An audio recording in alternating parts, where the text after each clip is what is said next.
FM 부산 영어 방송 to your Kakao friends list. Man, I haven't got a chance. I call him.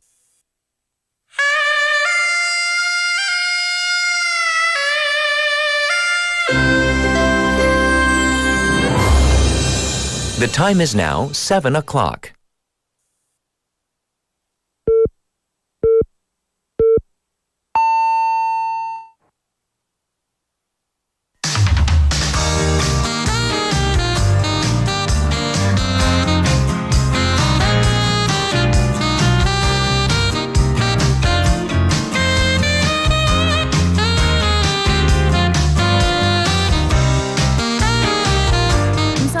Nightscape is filled with skyscrapers and tall apartment buildings that light up the sky, right? But if you look closely, there are spots, these gaps of empty homes in between these tall buildings. And these dark spots are actually growing. These dark spots of empty homes show the weak spots in the city's population. These empty homes are not just a concerning statistic, but they actually affect our communities. And it is time to get the full picture of the situation and seek creative solutions. I'm Catherine. This is Morning Wave in Busan on Tuesday, September 3rd here on BEFM 부산 영어 방송.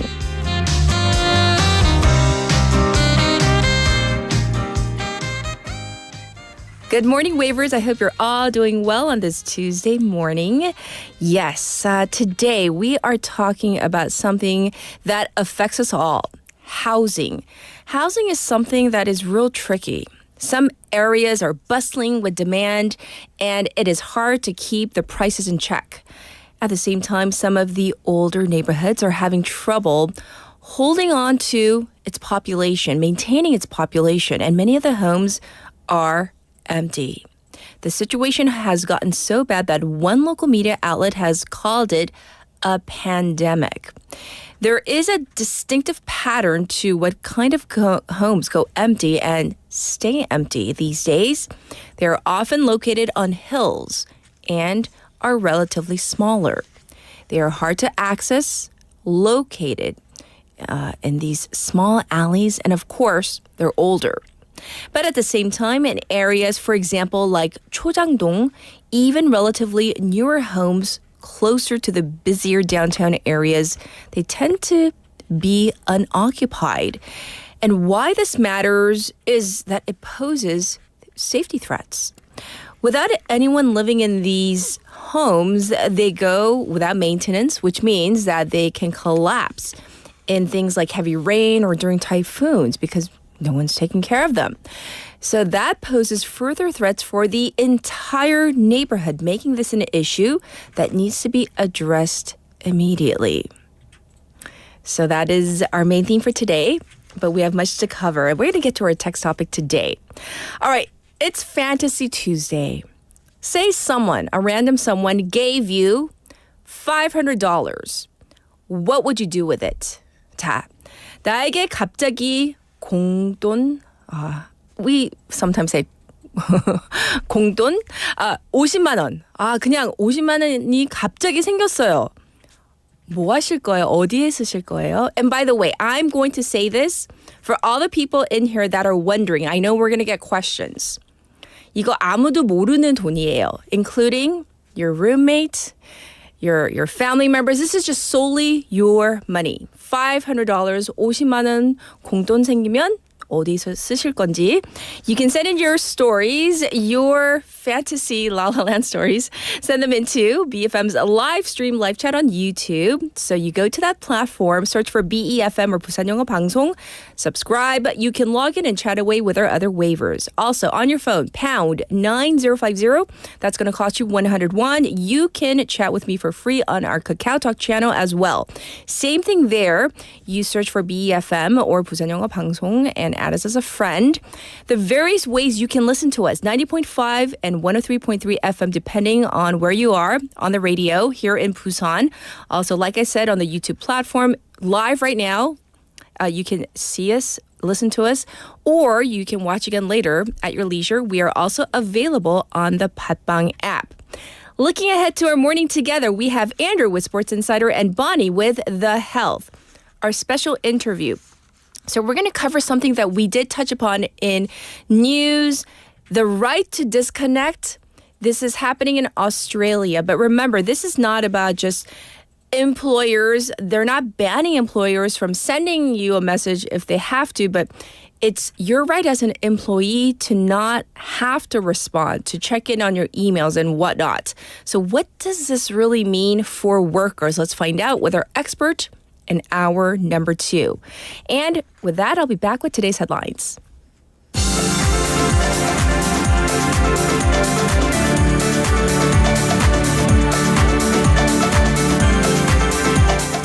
It is now 7:05, and these are today's headlines.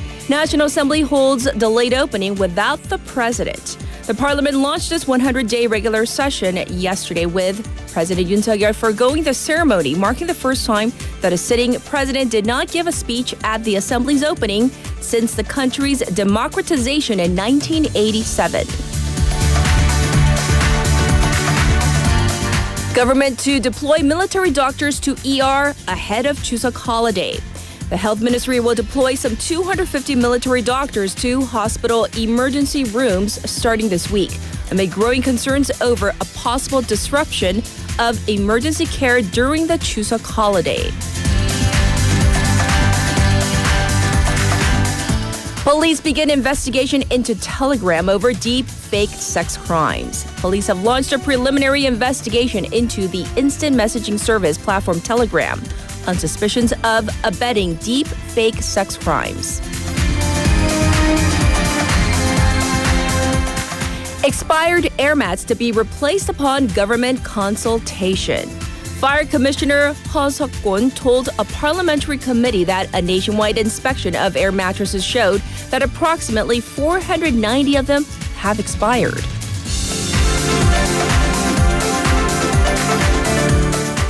Netanyahu asks for forgiveness over hostages as protests continue. The remarks came as protests and a general strike continued in a show of grief and anger as people demand more to be done to bring back the hostages. And these are today's headlines.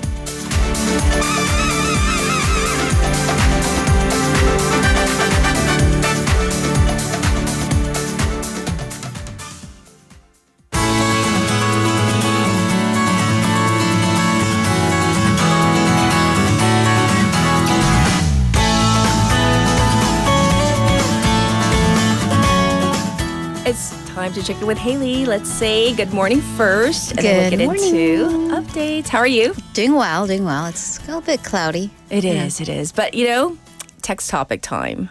$500, roughly 50만 원. No one knows about it. Which, by the way, I'm going to throw our producer so under the bus that I'm not even going to look at her. You're gonna throw her well, under the no, bus? because Okay. I said 100만 원. Initially, when I wrote the script, I was like, let's make it, $1,000. And she's Right. like, isn't that too much? And I was like, what economy are you living in? Are you living in the 90s? Like what? When 짜장면 was like 그리고- 500원? Like 그리고- what? 공돈이잖아요. It's fantasy. I know. Yes. So, by the way, this whole reason for that awkward 50만 원, $500, direct your complaints that way. Okay. Yeah. So what are you going to Anyways. do with it? We are my family's of the principle when you get free money, we eat it up. Like literally? I would have that cash in my hand. It's just you need one hand. It's only 50만 원. And I would burst into the doors and I would say, 밥 먹으러 가자. Let's go out. Let's go out and eat. Let's go out to dinner. Yeah. Just like 최윤정 waiver 50만 원 생기면 우리 morning wave and 부산 waiver들과 밥 한 끼 할까 봐요. Oh, she's so nice. Okay, Because I was going to say, and then, because we're not going to spend all of 50만 원. We're Yeah, not we going are. that. Well, I mean, for my family, Yeah, with we my are. family, we're not going to spend all of that 50만 원 at once. So I think I'm going to have maybe 10만 원 left over, a little bit of an online shopping spree. I have my eyes on a skirt. All right.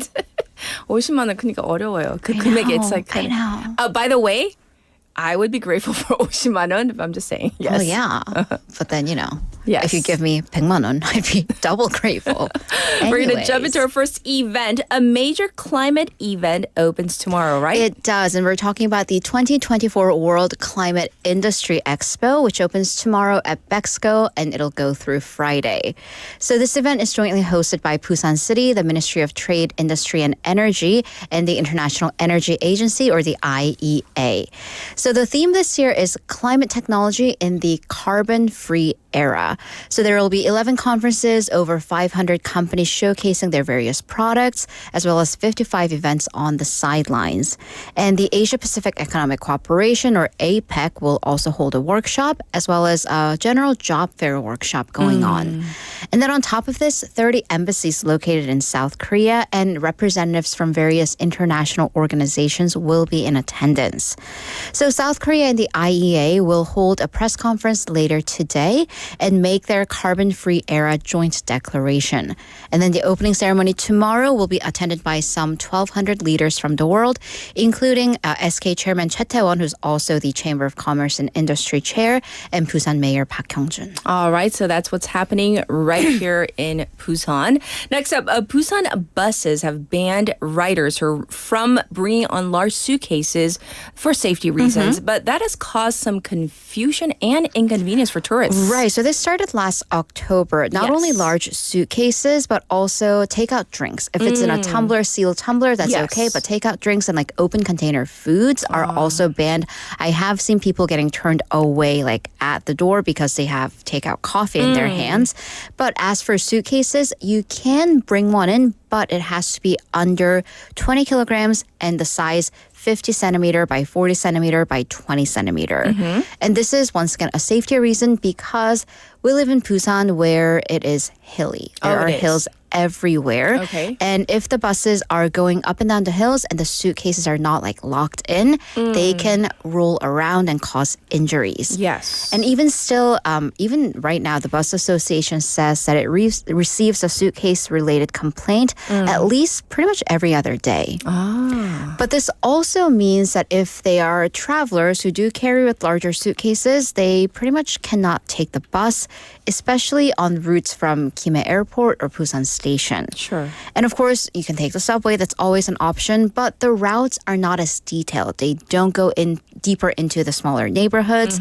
And the city tour bus, which some say is another option, well, that's for sightseeing, and it's much, much more expensive and 20,000 won as opposed to 1,600 won. Yes. So the bus company and the bus policy, they're of the opinion that safety, of course, takes priority above all. This is true. However, because tourism is also a major industry in the city, and we do want to be accommodating to the tourists, so they are launching a pilot program for buses that run through or via the Busan Station and Gimhae Airport to have buses that have extra spaces for suitcases, so people Yes. can bring them on. All right. But I can definitely see why, Right, right. It's troubling and, an inconvenience.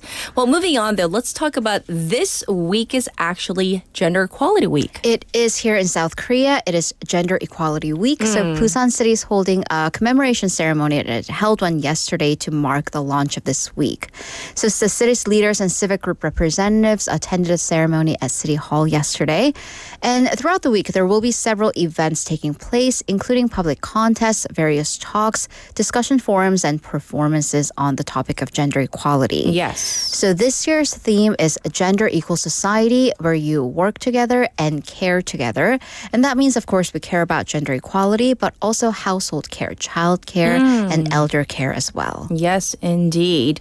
All right, next up, let's talk about, speaking of tourism, tickets are on sale for the Busan Fireworks Festival. So exciting. Because it is fall, it's Yes. festival season, and tickets for one of the city's biggest events is they're on sale. So Busan Fireworks Festival, they take place on November 9th. It'll be on Gwangalli Beach. Right. The event, of course, is free. Anyone can go and enjoy, but the city does offer front row seats on the sand. So there are two separate types, R seats, and they come with a table. They're 10만 won, 100,000 won per seat.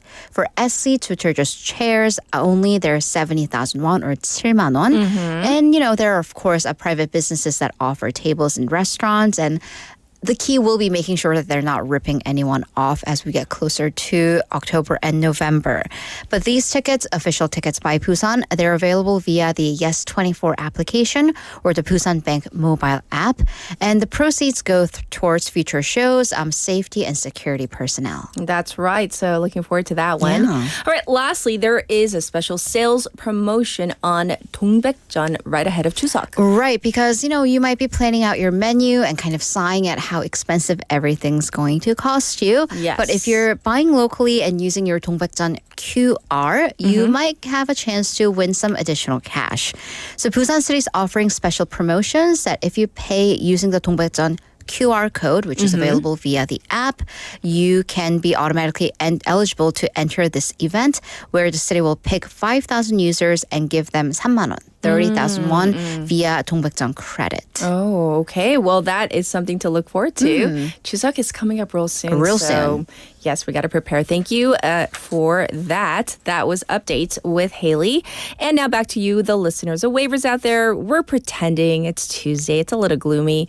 Say someone gave you $500, aka 50만 원. What would you do with it? 자, 나에게 갑자기 공돈이 생겼어요. 50만 원. 근데 아무도 모르는 50만 원. 가족들한테 얘기 안 해도 돼요. 그걸로 뭘 할 거예요? 꽁돈. 생각만 해도 기뻐요. Here's your traffic and weather.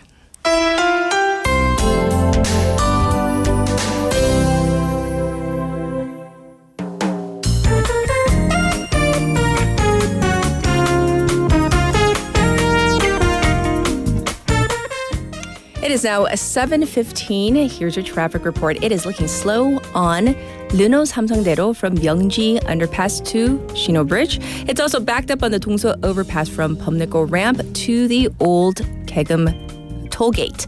Also slow on Nakdong Namlo from Hadan intersection to Hagwon Bridge. And there's also congestion on Chungnyeoldaedo from Minam intersection to Daesung intersection. Currently, it is 24 degrees Celsius under cloudy skies. The daytime high will go up to just 30 for a slightly cooler day than we've been seeing. Chances of sporadic rain, though, in the evening. Looking at the weather nationwide, chances of rain across the country with rain forecast for the morning in the southern regions. And then that will be traveling up to the Chungcheong and Jeolla regions by the afternoon. This was your traffic and weather.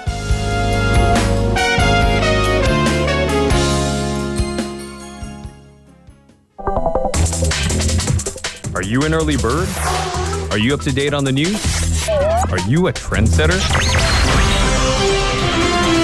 For all of the biggest issues from Busan to the world and useful information you need, right here on Morning Wave in Busan.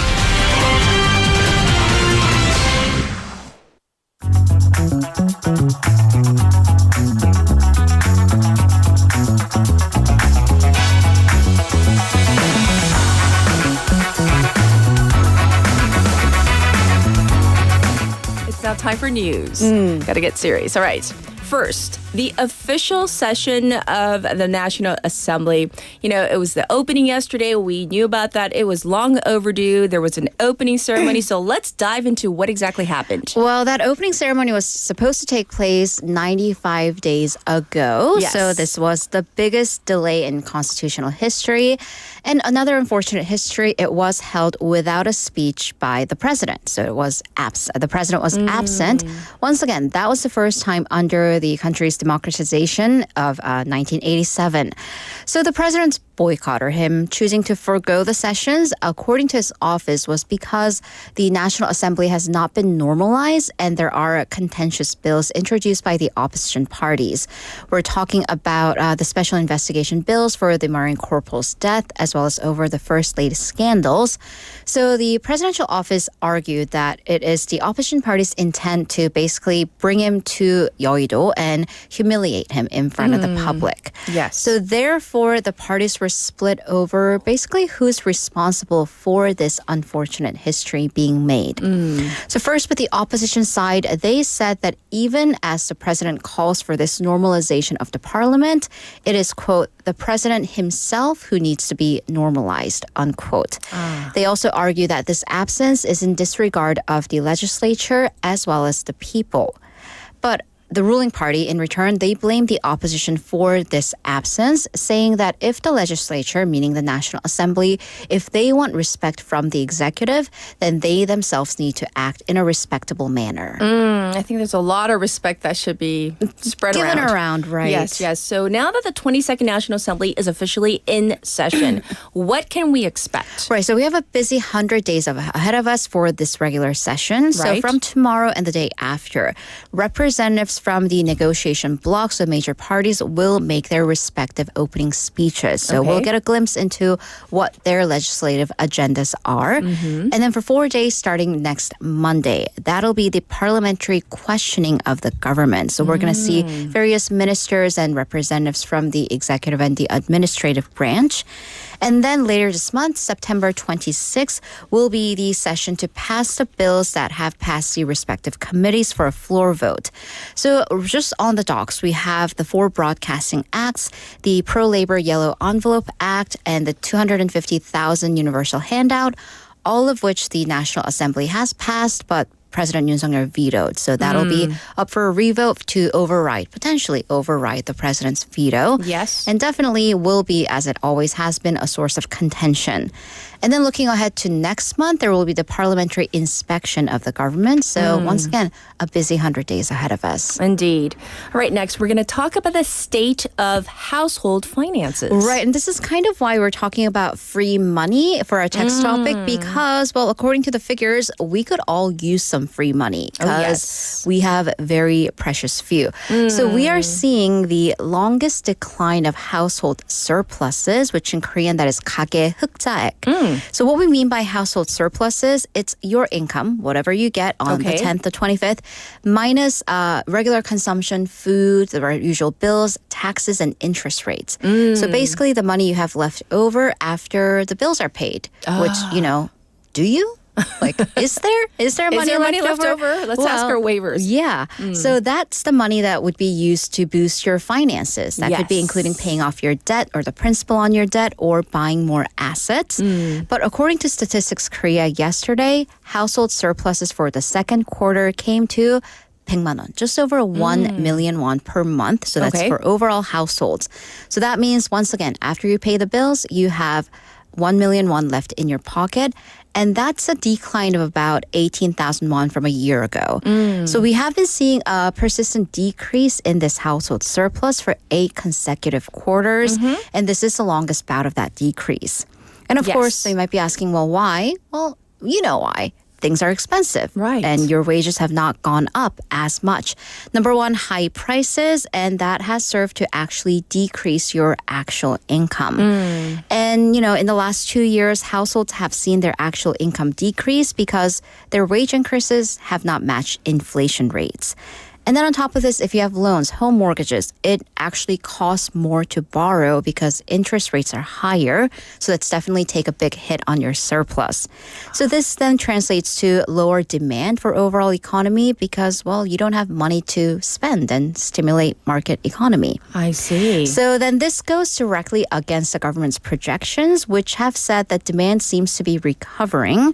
But some experts are saying that, yes, overall demand, average demand seems to be recovering because that's the fallacy of the average is, people who are doing well, companies doing well are kind of increasing the average, but the remaining others remain the same. Yes. So for the export and semiconductor industries, they are doing well, which is why Right. we may be seeing a recovery in demand.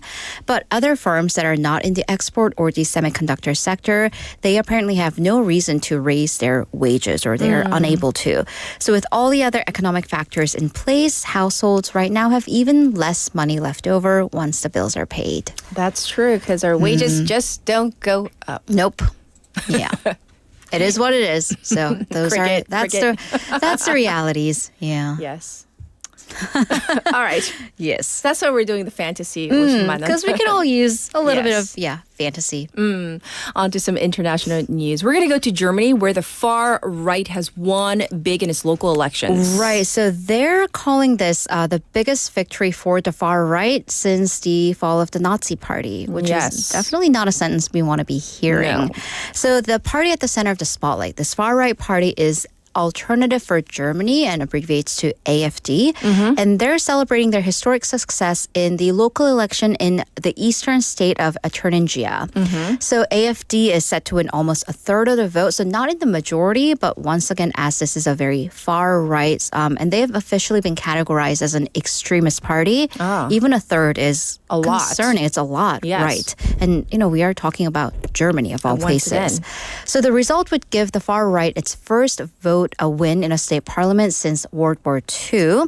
And the AFD party came a close second in Sunday's other big state election in the more populous neighboring state of Saxony, so in 2 states. So the man leading this wave is Bjorn Höcke, who's highly controversial. Well, his party, once again, has been officially designated as right-wing extremist. He himself, so he's a former history teacher, but he has been fined for using a Nazi slogan. And he stated, I didn't know this was a Nazi slogan. Really? But once again, you taught history. So did you? Really? Didn't you? So yeah. I don't know, ignorance as he pleads. But what has given AFD such a big victory in Germany? Immigration. So the biggest Hot issue. issue for AFD voters on Sunday was immigration, in particular the issue of refugee and asylum. Yes. So a bit of background on where Germany has traditionally stood on immigration and asylum. Well, because Germany, it's World War II past, it's Nazi past, Germany has particularly been open to accepting asylum seekers and refugees as kind of a repentance for its role in recent history. However, that also means with the influx of refugees, there has been a growing discontent amongst especially right-wing individuals over, security, jobs, economy overall. Yes. And then in a very unfortunate incident, a week before the election, we did cover this. 3 people were stabbed to death at a street festival in Western Germany. And the suspect who was arrested for this turned out to be a Syrian refugee facing deportation. So that really fueled that fire of anti-refugee and anti-immigration sentiments. So the thing is, though, maybe a bit of good news for overall politics. There's very little chance of this party, AFD, actually forming a ruling coalition or any coalition, at least in the state government, because establishment parties, they do have a principle of not cooperating with extremist far-right parties, namely AFD. I see. But still, Right. 30%. Such a high number. Well, that's very telling of what's happening in Germany. Thanks for going over all the news. We'll check in with you in hour number 2. Thank you, Haley. See you in a bit. All right. Well, we're going to get to our first song break. So here it is. This is 7. This is by Jungkook featuring Lato.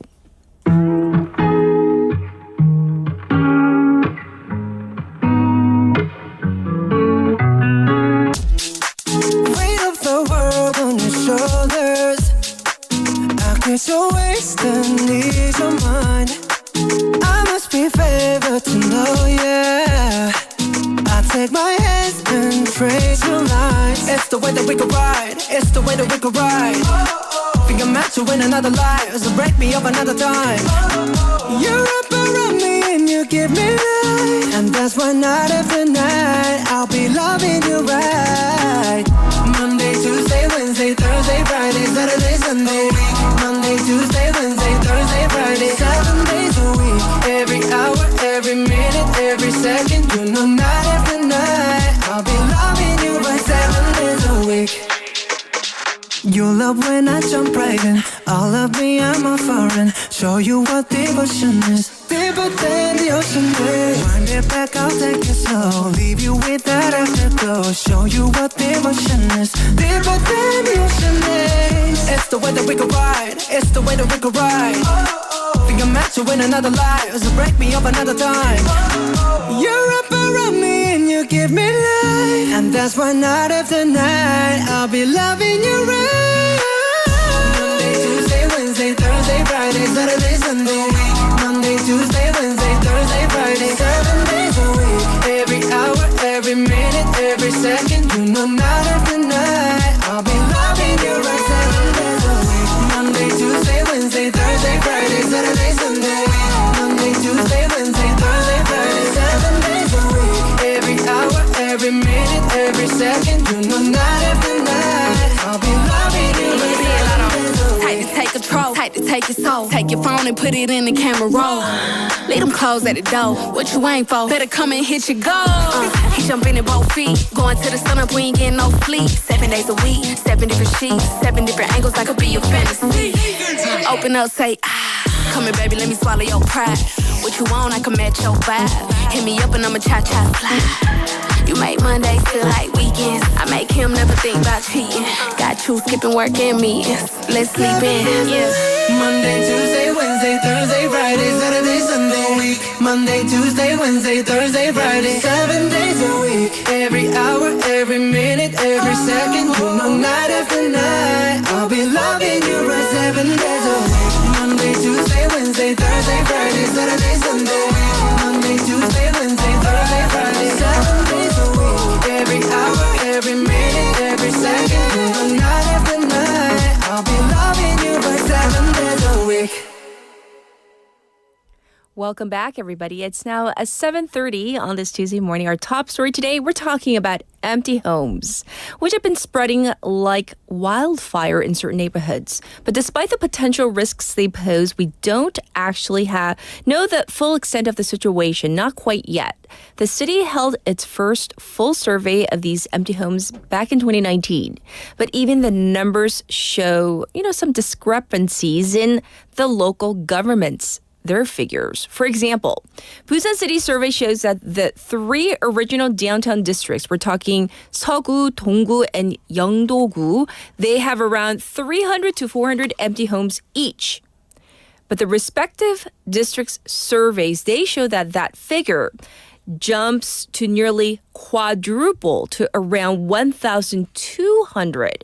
And this is because the homes that are unaccounted for are structures that have gone up without permits, meaning they don't have the proper paperwork, which actually makes them even more of a safety hazard. But I guess they weren't counted. Well, accurate data, that is the first step to coming up with effective measures. And you know what? Whether those homes were put up legally or illegally, shouldn't they be counted? Because people live in those dwellings, or maybe they don't at this point. Anyhow, I think getting accurate data, that is the first important step that needs to be taken. And now back to our text topic. We're imagining, and I don't know, to call it fantasy for $500, I still call it fantasy because 땅 파봐요. Where are you going to get $500, right? So say someone gave you $500, 50만 원, 꽁돈이 생겼어요. 여윳돈이 있다 치고 what would you do with it? 그리고 I was so surprised at your messages because I kept on saying but nobody knows. It's a secret. But you guys are such sincerely the nicest people ever.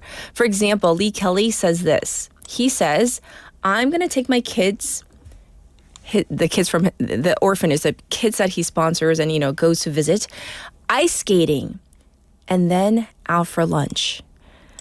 Because I haven't decided, and now I think I need to change my answer because I was feeling very selfish. Young Waver says, hello to everyone. 50만으로 저는 전부 롯땡 살 거예요. The lottery. 공짜로 들어왔으니 1등 될지 누가 알겠어요? 되면 그때 뭐 할지 고민해야 할 것 같아요. Oh, so he says, or they say, with all that money, they're going to just straight up buy lottery tickets. That's interesting. That's a really interesting take. So as for other answers I'm looking at, Leslie says that she would buy ahead of time BTS with that money. If I were given $500, it would immediately go into savings to go towards a future BTS concert ticket because I fully expect them to be at least $1,000 due to, the in-between, that those companies. I can't say the companies' names. And I'm talking about the ticket vendors, yes. Anyhow, June 1, give it to us first. Then we'll tell you what we're gonna do. I wish I could. I wish 공돈 막 드리고 싶어요, 저도. Anyhow, at least imagine for now. I'll be back with our hot clip for today.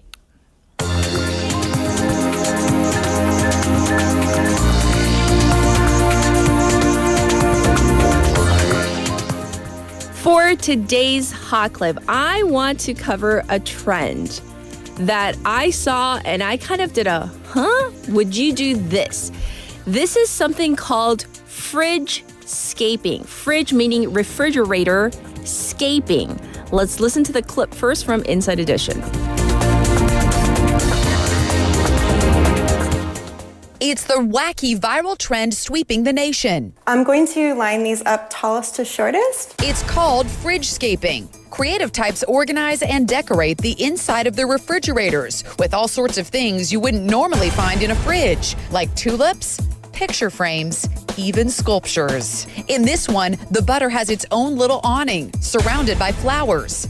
This one looks like an enchanted forest, complete with mood lighting. I'm going to cut some of this for the refrigerator. Lindsay Judish is a popular fridge scaper. She says she spent about 3 hours creating her Bridgerton-themed arrangement called What Else? Fridgerton. I thought it was just so beautiful. Such a fun way to romanticize your kitchen. She places berries in porcelain and grapes in a lovely glass bowl. Lindsay showed us how she beautifies her fridge every 2 weeks. So I think we're going to fill in some of the blanks with some candles. Yep, Lindsay puts LED candles in her fridge. And check out that bust of a woman in a turkey. Milk gets poured into pretty glass vases, and edible flowers go into vases that look like books. So along with your groceries, you may want to pick up some fridge decorations too. So what do you guys think of this trend? Once again, it's called fridge scaping. I, for one, thought, okay, at first I was looking through many of these clips and I was like, really? Is this a real trend? Apparently, it is. And I don't know. Do people have too much time on their hands? Is a question I want to throw out there. If I had that kind of room in my refrigerator to decorate and make it look all pretty, I think I would need like 3 refrigerators. That's my answer, and that's your hot clip for this Tuesday morning.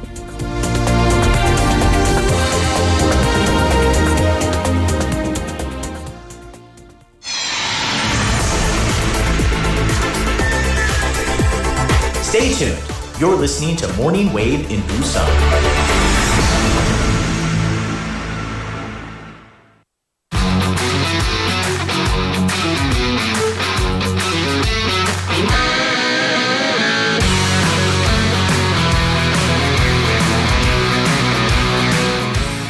It is now time for Sports Insider. That means Andrew's here. How are you?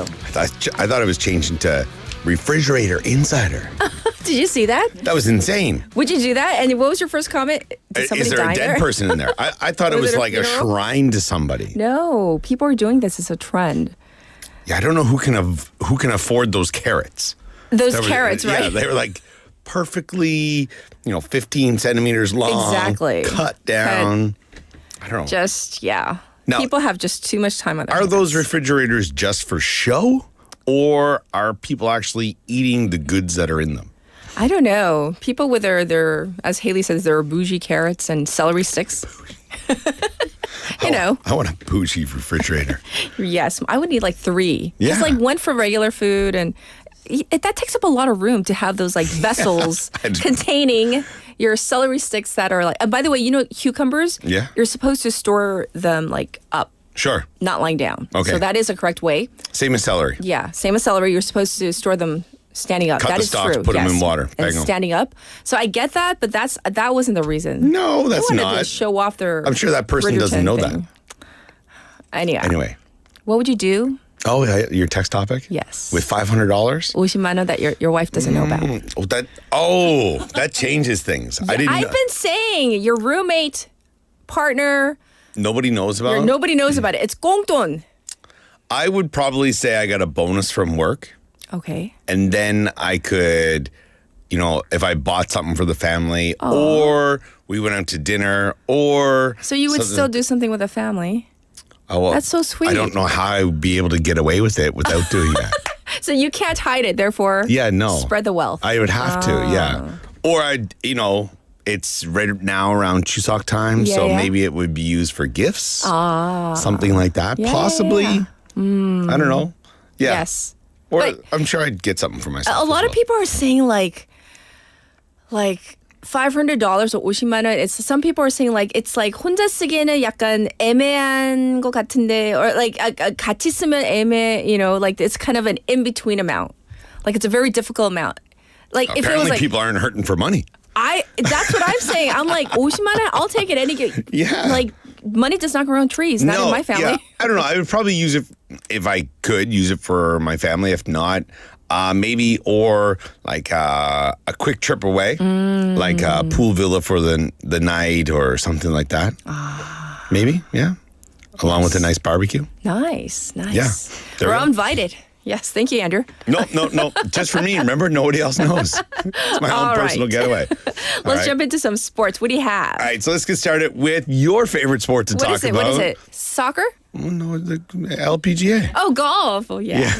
I'm so excited. And rebounded from a third round meltdown. And meltdown indeed. When we get to the numbers during this clip we're going to hear, you'll understand why. To win the FM championship on a rainy Sunday at the TPC in Boston. Yes. Let's take a listen to the clip and we'll be back after that. Yes. 72 holes and one rain delay later, the inaugural FM Championship is officially wrapped up. So now that Hate On You has been crowned, it's time we run it back and talk about the final round. Let's get into it. 3 under, 10 under, 6 over, and 8 under. She didn't make it easy for herself, but that somehow made it even more special. I can't believe it here now. 2 years on tour and 2 wins. How proud are you of yourself? Really happy because first win is so hard, but second win is so hard again. So, but I did it. So yeah. Yeah. So I mean, if you could hear those numbers, she was 10 under on the second round or second day, and then 6 over. On she the had third. A disaster of a third round. Yeah, it was a heck of a turnaround. But it didn't hold her back. So 4 strokes behind Ko Jin Young entering play on Sunday. Right. I'm sure she would have thought it's over. Like, you know, especially usually Ko Jin Young does not mess up that much. And she really didn't. After blowing a 6-stroke lead on Saturday, Ryu closed with an 8 under 64 to match Ko Jin Young at 15 under. Then beat the fellow South Korean with a par on the first hole of a playoff. Now, I don't know, going into a playoff, if someone gave me that $500, the Ocean Mountain, I would have put it on Ko Jin Young. Yes. Usually she's lights out. Right. So on the extra hole in Fading Light, Ryu hit her 120-yard third shot to 12 feet on the par 5. And essentially, it was a 2-putt to win it because Ko Jin Young missed her putt. There you go. So she went on to say, I was so nervous at the playoff, but maybe Jin Young Ko was as well. I think that, you know, she wants to thank God, and I can't believe I'm here now. And then after her round on Saturday, where she totally tanked, she said, my caddy and my other teammates said to me, just for today it's bad, and tomorrow it all comes through. Just trust yourself, which I think is good advice. And she did hold true to that. She earned $570,000. That's of the $3.8 million prize money for the event. Now, she won the NW Arkansas Championship last year as an LPGA Tour rookie and has 5 victories on the Korean Tour, but this was her second on the LPGA. And wow. And as they say, sometimes your first one is hard, as she said, and then it's kind of like, how can I get to that second one? It did take her a year to do it. Yes. But hopefully it's, everything's okay from here on out. Right. I mean, and I'm glad you highlighted this story because, like, we hear about Scotty Scheffler all the time. Oh, yeah, the year of his life. $62 million in earnings. No. And it's only it's towards the end of the season. I guess $500 for him would be just... that's like pocket change. Exactly. It's like tip for him. Best of luck to her and all the other Koreans for the remainder of the season. Yes. So where are we headed next? To Paris, all right, for an update from the Paralympics. Now, we did talk about this last week. We were talking about the opening ceremonies and all that kind of stuff. Team Korea is doing well. They've secured 14 medals so far with the potential to add a few more. I would probably throw out, they probably get, I think, at least 8 more. Okay. Now, I might be going out on a way out on a limb there, but I'm going to say that much. Yes. All right, which wraps up on the 8th of this month. Badminton duo Dong Jae-gun and Yu Soo-young claimed a silver medal after losing the men's final 2-0 or 2-0 to the Chinese team on Sunday, while Jo So-young secured silver and Kang Sun-hee a bronze in bocce. Now, the air pistol event actually is where they're getting a lot of their medals. They've gotten 4, and 2 of those are golds, which is pretty amazing. Hats off to them. Yes. And I'll be back next week with a full roundup of everything that went on, anything that maybe we've missed, and we'll get to it next week. So can I let you go? No way. So, but they do have a long way to go to reach the totals they had in Tokyo and in Rio. In Tokyo, they were able to bring home 27 medals. 27. And then in Rio, it was 34. Oh, wow. So a heck of a year. In Rio Exactly. in So 2016. not really sure what the reason is. This year's summer games were pretty good, so maybe it's just a year off kind of thing. I don't know. Okay. They're doing a lot better than Canada, I'll say that much, but everyone's really? doing their best. Yeah, we won't talk about that. Okay. Well, I was going to let Andrew go because I don't want to talk about the Premier League, but I guess we have to. Oh, well, we won't talk about Spurs and being Spursy. No, so it was business as usual for Erling Haaland as the Norwegian striker put home his second consecutive hat trick as Man City made easy work of West Ham, beating them 3-1. Yes. Now, I guess it was, I saw just on my way in that it was his 11th career hat trick for Man City, which puts him at, 70 goals in, I don't know how, it's not that many games. And he's not it's human. just breaking records left, right, and center. Yes. And also, it doesn't look difficult for him. He makes it look easy. If that makes sense. Yeah. And it makes it easy for the players playing behind him. Anyway. Right, that's true. But a lot of the focus was on Liverpool, not the fact that they pushed aside Manchester United 3-0 pretty easily on Sunday night. I stayed up to watch the game at Old Trafford. But it was what Mo Salah, the Egyptian star for Liverpool, and has been since he's arrived. No. So you got to share, what did he say? After the game, so he was questioned about, playing at Old Trafford. He has a great record there, scores a lot of goals, sets up a lot of goals. But he said, this will be my last year with the Reds. And it pretty much would be his last visit to Old Trafford. And it kind of took the announcers a little bit by surprise. Yes. And it's not because he says he's leaving, but, there hasn't been any talk of contracts. And he said, I had a good summer and I had a long time to myself to try and stay positive because, as you know, it's my last year at the club. That's what he told Sky Sports. I just want to enjoy it and I don't want to think about it. I feel like I'm free to play football and then we'll see what happens next year. So Salah's current contract runs out at the end of this season, at the end of the 2025 season. He has been with Liverpool since 2017, scoring 160 Premier League goals along the way. Now, I don't know if this is, how players can use the media to their advantage, but Liverpool just brought in a new player, Chiesa, the Italian from Italy, and a lot of people are thinking, well, as he plays in the same position, is he the replacement? There's no chance he's a replacement. He's not as good as Salah. But are they willing to dish out the big bucks for a 32-year-old player? Exactly. Same question for Son Heung-min, though. Yeah. So Coming it's up soon. So. But it's him, it's Trent Alexander-Arnold, and Virgil van Dijk. So 3 key players. Exactly. Are they able to keep all 3? I don't know. Because they still need to keep the squad fresh, which every team does. But not really good look for Manchester United on Sunday. They it looked too easy for Liverpool. I mean, hey, I enjoyed that.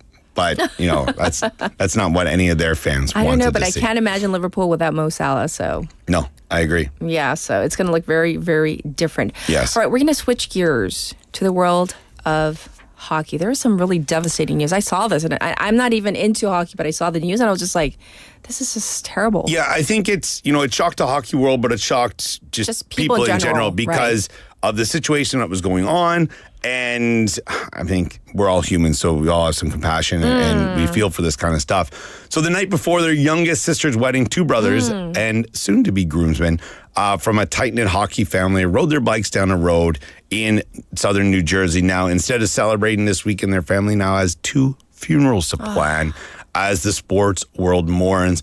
The sun was setting over their town in the evening, and Johnny Gaudreau was only 31 years old, and his brother Matthew Gaudreau, 29, were cycling on the road near where they were staying. And as I said, they were preparing for their sister's wedding, which was going to be the next day. They're out just enjoying some time together. And unfortunately, there was a driver on the road who the car in front of him was taking too long or was going too slow. He tried to overtake that car. And when he did, he struck both of the individuals. Oh, gosh. So you have to imagine the speed that car had to have been going. But the unfortunate thing, obviously, yes, they've lost their lives, but this was all preventable. The driver, it turns out that New Jersey State Police said that the driver had consumed probably 5 or 6 beers. So it was a that DUI? night. Yes. Oh my gosh. So he was under the influence. Now they say that amount, I'm not sure. Maybe he had more. We don't really know yet. There's still an investigation going on. But that's one of the biggest things. Now, the hockey world, they're supporting his family. Also they're not just players. Their sons, their husbands, their brothers, these kind of things. So there was a GoFundMe set up real quick for the family because for the younger brother who's not making all this money like his older brother is. Sure. And, it reached some levels pretty quick, and it's great to see everybody coming together for that. But it is an unfortunate event because most likely it could have been prevented without the alcohol that was involved. And I heard one of the wives is pregnant. Yes. Yeah. So, and the thing is that I know this happens every day all over the world. Oh, of course. Obviously, it's highlighted now because, there's essentially a celebrity or an athlete involved. Yes. But it's something that everyone can take from this that, especially for us here in Korea, the holiday season's coming up as well. That's true. There's no reason to get behind the wheel if you've had some drinks. Anywhere, but especially in Korea, we have options. It's so easy here to make a simple phone call. Yes. And you can get home for probably the same price as a taxi. No, and even if you can't, at least just sleep it off in the car. Don't get behind the wheel. There's a back seat. Exactly. I'm saying if you can't get a hold of a substitute driver or, can't get a taxi, the subways are cut off, then just anything chill but out there. Yeah, get behind the wheel of a car. So our heart and thoughts go out to the Gaudreau family and also the hockey world, because I think this is something that's going to affect fans and teammates and everybody who's involved for a very, very long time. Indeed. Well, we're going to have to call it a wrap on the news for sports. Yes. But we will definitely check in with you next week. We'll be back next week. I'm really excited to do a complete wrap-up on the Paralympics and give the flowers to those that deserve them and to all the other athletes, because it's pretty amazing. I've been watching some of it, and these individuals who've gone through so much and watching them, succeed, persevere, and go through everything they have to win these medals, it almost seems like it means more to them than those who won it at the Summer Olympics. It's great. And hats off to them. Yes, and I'm so glad we, on Morning Wave, we're covering the Paralympics right. All right, well, once again, everybody, this was Andrew. Back to you, the waivers out there for our text topic. We are talking about, the $500, the 50만 원, the 공돈 or 여유돈 that you have. And the caveat that I threw in there, nobody has to know about it. But most of you are sending in messages like, let's pool the money together and let's go out to dinner together. You guys are like the nicest people on earth. I haven't seen one selfish thing yet, but maybe I'm going to do some searching. Drift Monkey, I would use it toward lunch for the week and maybe a nice dinner on Friday is what he says. And well, you can do whatever you want because I believe you came in first today. There's always a competition of who gets to roll call first, and you are number one today. So you are, justified in anything you say. Well, let's get to our final song. How about this one? It is an oldie at this point, but definitely a goodie. Gangnam Style by Psy.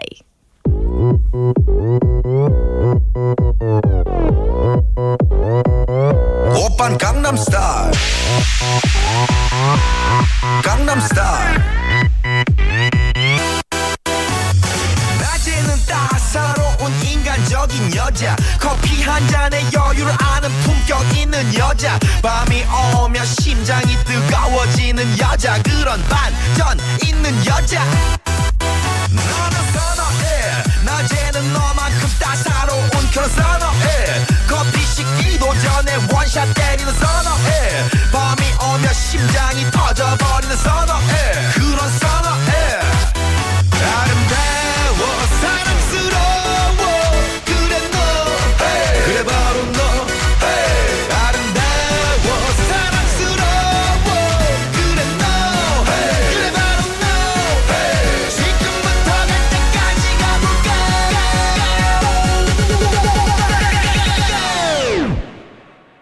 오빤 강남스타일 강남스타일 오빤 강남스타일 강남스타일 오빤 강남스타일 에이 섹시 레이디 오빤 강남스타일 에이 섹시 레이디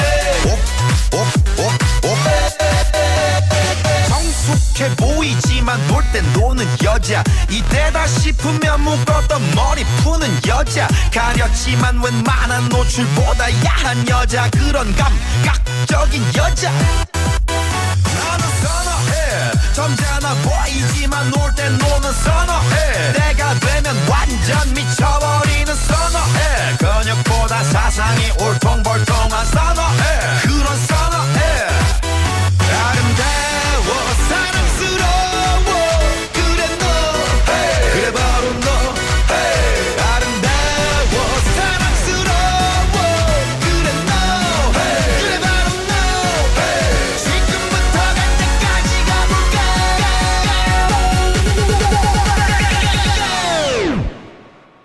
오빤 강남스타일 강남스타일 오빤 강남스타일 강남스타일 오빤 강남스타일 에이 섹시 레이디 오빤 강남스타일 에이 섹시 레이디 뛰는 놈 그 위에 나는 놈 Baby baby 나는 뭘 좀 아는 놈 뛰는 놈 그 위에 나는 놈 Baby baby 나는 뭘 좀 아는 놈 You know what I'm saying 오빤 강남스타일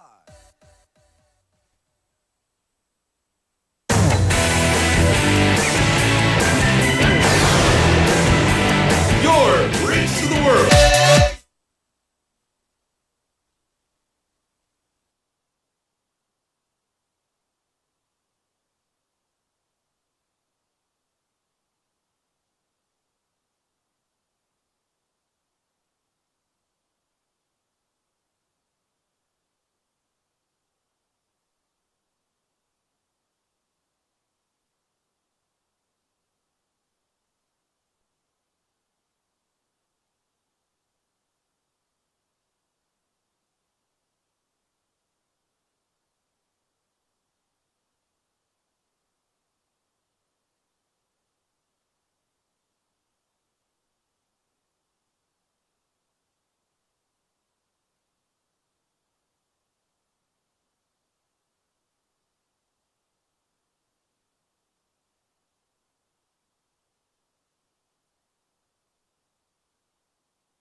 Reminds me of the Andes Mountains, a famous coffee producer in Peru.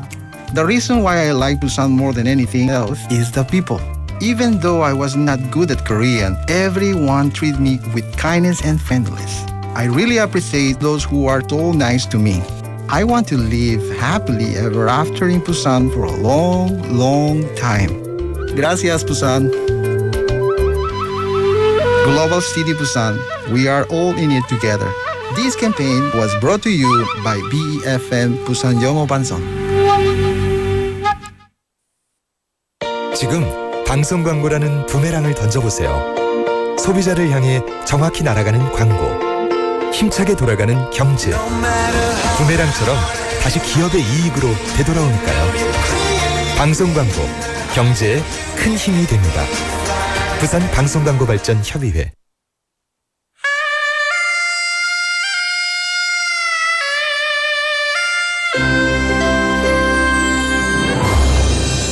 The time is now 8 o'clock.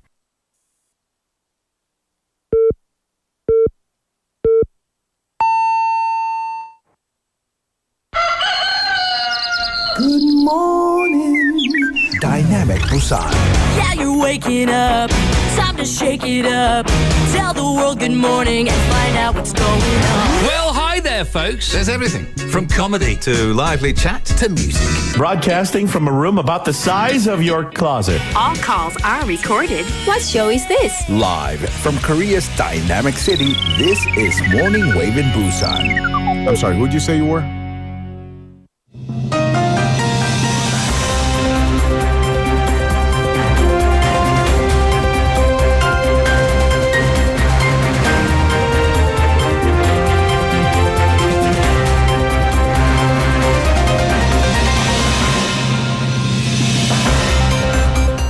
It is now 8 o'clock and this is News Highlights. National Assembly holds delayed opening without the president. The parliament launched its 100-day regular session yesterday with parties formally opening the 22nd National Assembly after a 3-month delay. As President Yoon Suk-yeol did not attend the ceremony, it marked the first time that a sitting president did not give a speech since the country's democratization in 1987. During the regular parliamentary session, the parties are expected to debate the 2025 state budget plan worth 677 trillion won, bills concerning public livelihoods, and controversial bills like the universal handout and special counsel bills.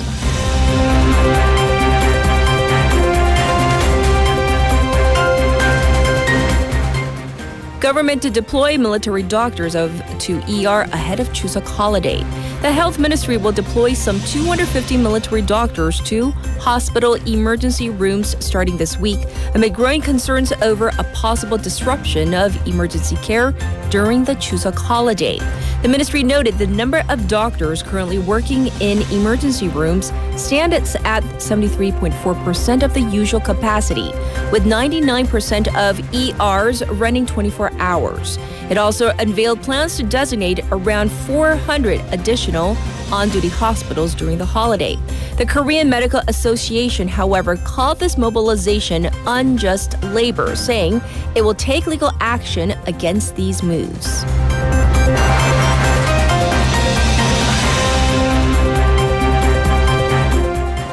Police begin investigation into Telegram over deep fake sex crimes. Police have launched a preliminary investigation into the instant messaging service platform Telegram on suspicions of abetting deep fake sex crimes, the chief police investigator said yesterday. The head of the National Office of Investigation said that it is following the case of France launching an internal investigation into the corporate entity of Telegram. The police plan to collaborate with French investigative authorities and international institutions to find methods for investigating the communications app. It marks the first police investigation into Telegram's corporate entity in the country.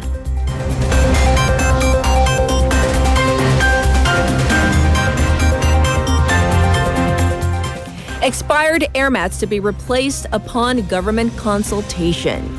The head of the National Fire Agency, NFA, said that he will consult with city and provincial governments to replace air mats that have expired. Fire Commissioner Ho Seok-won told a parliamentary committee that a nationwide inspection of air mats showed that approximately 490 of them have expired.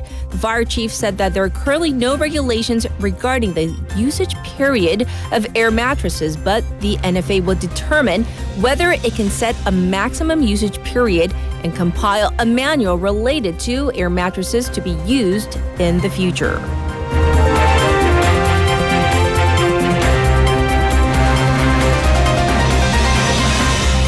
Netanyahu asks for forgiveness over hostages as protests continue. Israeli Prime Minister Benjamin Netanyahu begged for forgiveness of Israelis for not being able to bring home alive the 6 hostages whose bodies were found in Gaza. The remarks came as protests and a general strike continued in a show of grief and anger as people demand more to be done to bring back the hostages. In the meantime, Israel's biggest allies have joined in on the condemnation, with U.S. President Joe Biden saying that Netanyahu is not doing enough to secure a hostage deal, and the UK suspending some export licenses for military equipment to Israel. And this was News Highlights.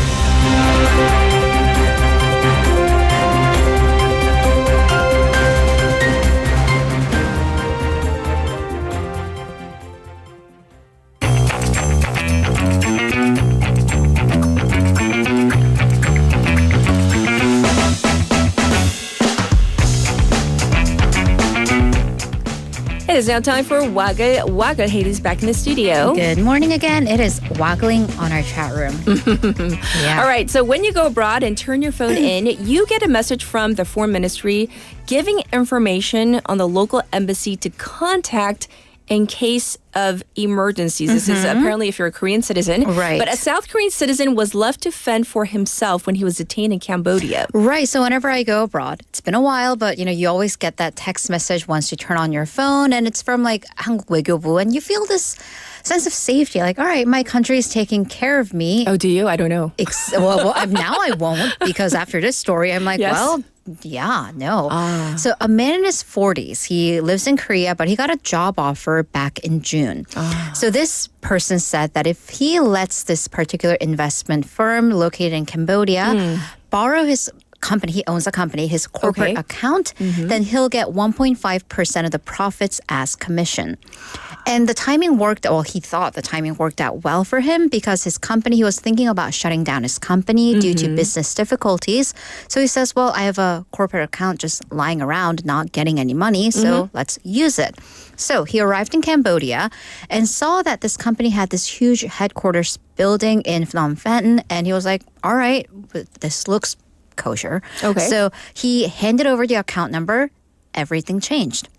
A Chinese national in the office took his cell phone and passport. Okay. Men suddenly wearing a military uniform with guns marched in and threatened him at gunpoint, and they locked him up in a hotel room. Oh my gosh. Which is terrifying. This is something out of a movie. Right. But thankfully, he had cell phone number 2 hidden in his bag. He had another cell phone? He had another cell phone. So he used it, like he went into the bathroom hiding. He went to call his wife. Okay. And of course, things fell into chaos at home because your husband, father is now detained in Cambodia by thugs. And he also managed to, she gave him the embassy number for the Korean embassy in Cambodia, and he called them. Well, the embassy employee told the man, once again, he's detained, he needs to call the local police himself. What? And they sent He's him. being held captive. Also, basically. he doesn't speak the local language. And they sent him a reporting manual. And he's like, I don't speak the language. Their response, quote, use Google Translate. Really? Yeah. I kid you not. And that's the on our .2 page, we have the visuals for the screen grab. And so, well, he couldn't because he's being watched all the time. So what time is he going to have to use the translation app? So a week later, he jumped out of the window of a 6-story building onto a balcony on floor 4. This is a movie. This is a movie. This is a this point. horrible movie. Yes. And the villain is the embassy. This is the government. It's in this movie, at least. He ran, took a taxi to the Korean embassy. By the way, that taxi driver, he explained, I'm sorry, I've been abducted. I have no money. He said, it's okay. I'll give you a ride for free. Wow. He was more helpful. Yes. Because he got to the embassy at 6 a.m., messaged the person he had been texting. Right. They told him, I'll come back at 8 when we open. Which I'm like, Really? Really? Okay. There are so many things I want to say right now. So he had to go hide in the trash because he's literally He's on the scared. run. Yes. There are like gunmen chasing after him. So when inquired about this issue by the media, the foreign ministry answered that the embassy works with the local authorities to provide consul assistance. However, it is the principle of the Cambodian police that the victims themselves lodge reports about job scams. Oh, but still. But it went beyond job scams. Once you were detained, this is now an abduction attempt. So, Right. Like, yeah. Oh, I mean, So, yes. So in English, we call it, you can call it abduction, false imprisonment. There are a slew of other terms you can, throw at the situation. I mean, but it once was there not were just a job guns scam. involved, Yes. this is no longer a job scam. Exactly. Yeah.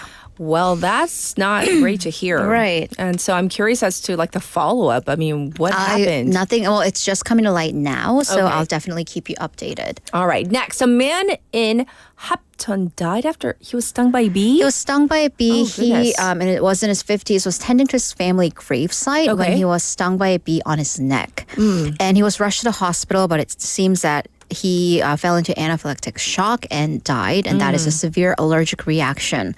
And actually, this isn't the only case. I mean, it is one of the rare fatal cases, but the heat wave this summer and, of course, into the fall, that's led to an increase in both bee and wasp stings. Yes. So the fire agency reported a 40% increase in the number of bee and wasp stings as of the end of July, and that's compared to the same period in the last 3 years. Yes. So wasps, 말벌, they're more active in the summer. So there's always a greater increase in the summer. However, in the fall, this is like a weird, dangerous sweet spot because early fall, the weather is still pretty warm in the daytime. It still feels like summer.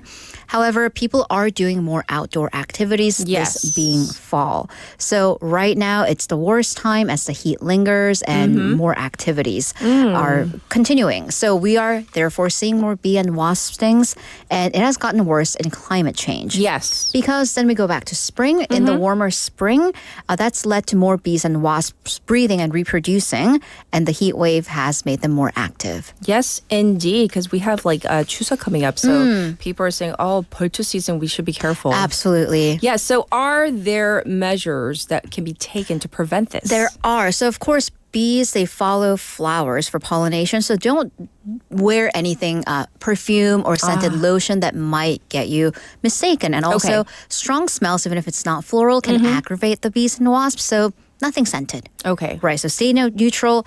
For your clothing, wear light colored clothing as opposed to dark. Wear long sleeves, of course, long pants and long sleeves, and move slowly if there's a bee or wasps around you. So Okay. don't like make any sudden movements.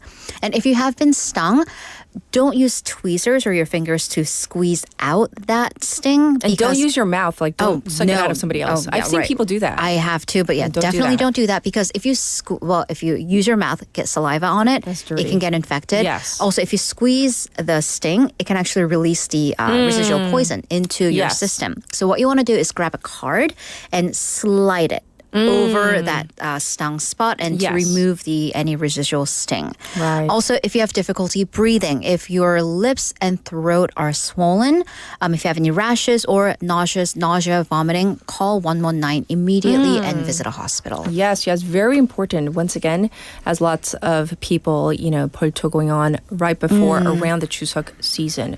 All right, next up. When one gets married, it is customary for the father to walk the bride down the aisle. I mean, that's what we usually see, in the movies. It's tradition for many countries. However, one country is actually trying to ban this. And that country would be Sweden. Sweden. Oh. So the Lutheran Church, which is the Swedish state church, in that tradition, actually, apparently it's only in the US and the UK traditionally where the father walks the bride down the aisle. They say give the bride away. Right. And when you think about it, that is so antiquated. That's very patriarchal.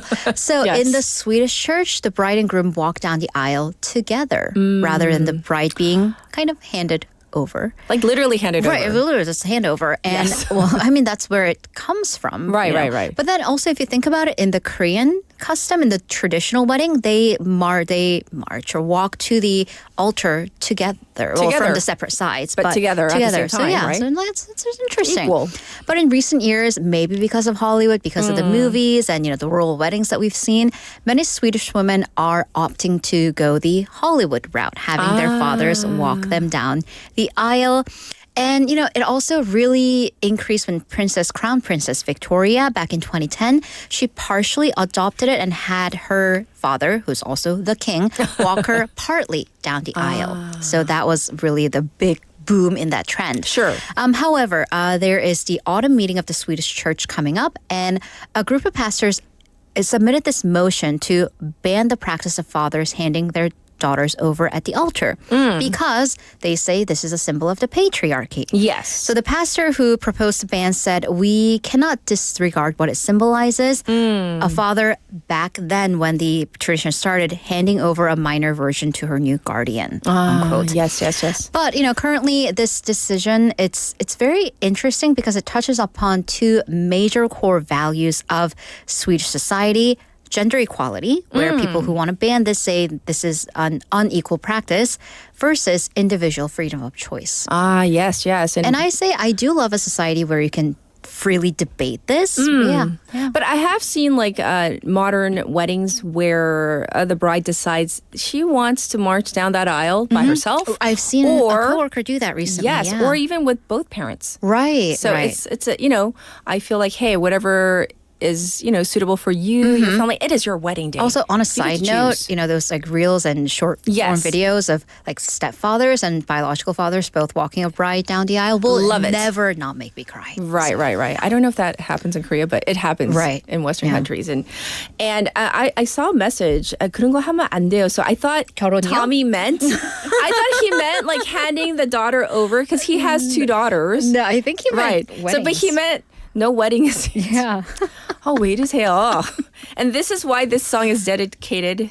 Oh, but we have one more story. I have two more pages. Stories. You guys. I wanted to play I'm like, I got to get to the song because I want to dedicate it to somebody. But anyways, lastly, there is a story that's going to tug at your heartstrings. A faithful dog that has been pining, meaning waiting for its late owner. Meaning also, the sad owner animal videos died. will also never not make me cry. Yes. But a dog in Brazil has been living at this hospital where its owner died.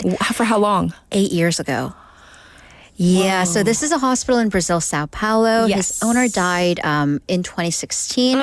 Ever since this happened, the dog, a Caramelu, has been coming to hospital every single day. Aww. His family, so the late owner's sons and daughters, they Yes. tried to take the dog back to their home. He wouldn't budge. So after multiple attempts, they came to an agreement with the hospital that the dog would live there. Oh. Right. And so he's become kind of a mascot, a symbol. He's been trained on where to go, where not to go. There he is. He is fed and loved by the staff and visitors. And he apparently even barks when he senses or hears an ambulance coming to get the doors ready. Love it. Look at the way Yeah. he's sitting with his paws crossed. So noble. All right. And now we have news regarding the 2024 Paris Paralympics. Yes. So Boccia was Yes. Boccia was a star yesterday with Jung Woo-won winning his fourth Paralympic gold in men's boccia singles. By the way, that gives South Korea its third gold medal in 2024 Paralympics. That means boccia in Paralympics is akin to archery in the Olympics. 10th consecutive boccia gold in Paralympics. So yeah, the record is the same. So South Korea has won at least one gold in the sport since 1988. I have a question. Yes. What is this sport? So boccia, Yes. we are not aware of this because it doesn't exist in the Olympics. It was actually created for para-athletes. Yes. So it's practiced by people who have cerebral palsy or related neurological conditions because you have to remain seated. So from a seated position, players propel the balls. It's kind of like bowling in a way that you hit a bunch of other balls with the ball that you launch. Okay. And you have to, and also what is it? Pocket ball. Right. You want to get it close as possible to a white marker ball, which is known as the jack. So it's like seated bowling / Billiards. Yes. Ah, yes. okay. Now, Yeah. okay, makes sense. Right, so that was created for, once again, for the Paralympics. Sure. And then Andrew just covered this, but badminton's Choi Jung-man won the silver in men's singles. And I do want to highlight his age, his first Paralympic run at the age of 45. 45. And that's what I've noticed. A lot of the athletes, para-athletes, are older because 80% of people who have disabilities, they do get it later in life due to accidents or disease. And they're really, truly starting phase 2, chapter 2 of their lives by overcoming what seemingly ended chapter 1. And it's really showing that you can overcome anything and age is just a number, and a whole bunch of other inspirational stories. Indeed, indeed. Well, thank you for all of the issues and stories. We'll check in with you tomorrow. Thank you, Haley. Have a great day. And now, how about this one, the one I've been dying to say because I love the title. Oh. 이 노래 먼저 하면 안 돼요. 네, traffic하고 weather. Here we go.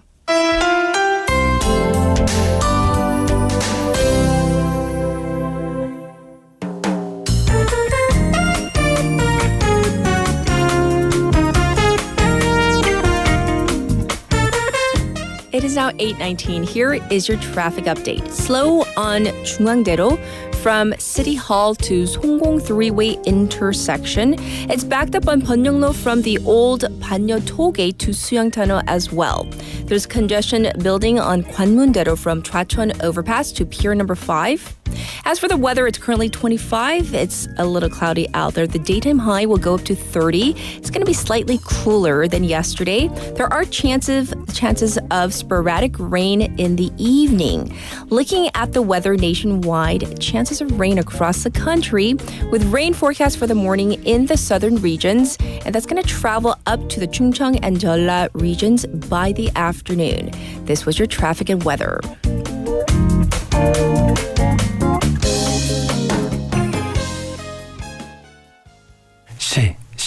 시작. 오빠들은 못생겨서 싫어요. That's what I've been trying to say by 장미 여관.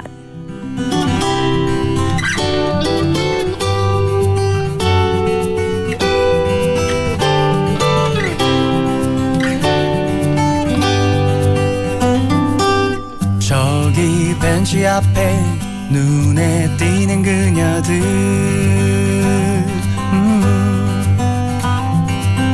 갈색 머리 환한 미소 좋아요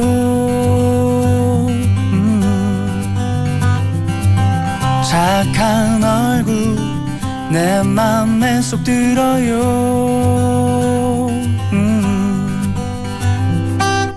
혹시 시간 되면 술 한잔 하실래요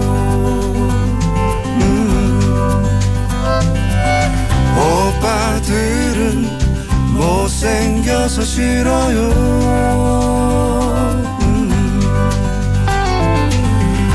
오빠들은 못생겨서 싫어요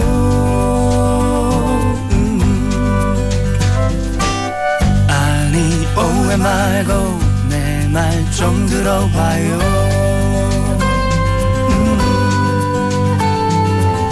잠시 앉아 얘기만 나눌게요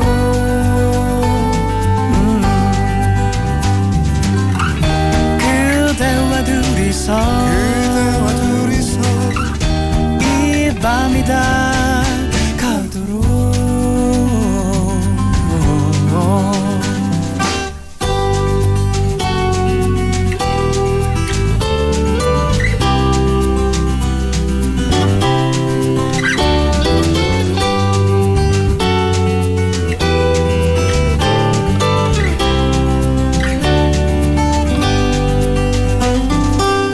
커피 좋아해요 한 잔 사드릴까요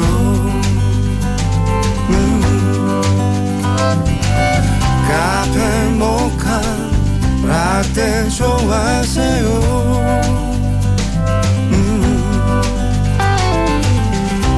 오빠들은 못생겨서 싫어요 아니 오해 말고 내 말 좀 들어봐요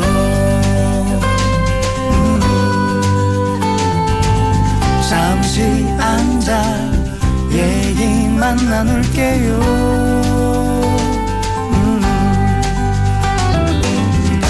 오빤 그저 얘기할 사람이 필요해.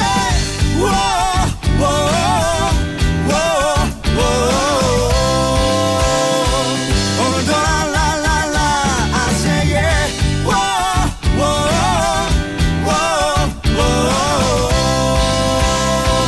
혼자예요 랄랄라 I say yeah.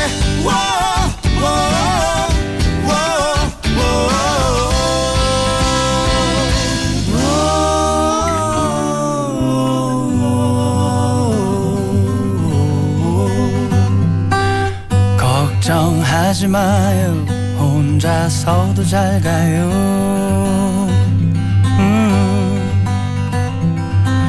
오늘따라 바람이 차갑네요.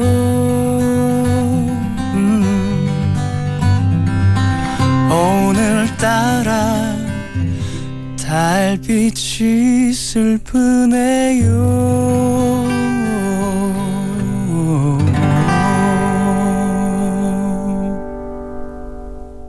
Welcome back, everybody. I hope you enjoyed that song. 오빠들은 못생겨서 싫어요 by 장미여관. I want to change the title. 오빠는 못생겼어. No, I'm just kidding. Anyhow, I hope you enjoyed that one. For a text topic, someone gave you $500. What would you do with it? So some people actually wanted to, have dinner, especially with their family members. And then others actually, I think was it Umberto? He wanted to go to some sort of concert as well.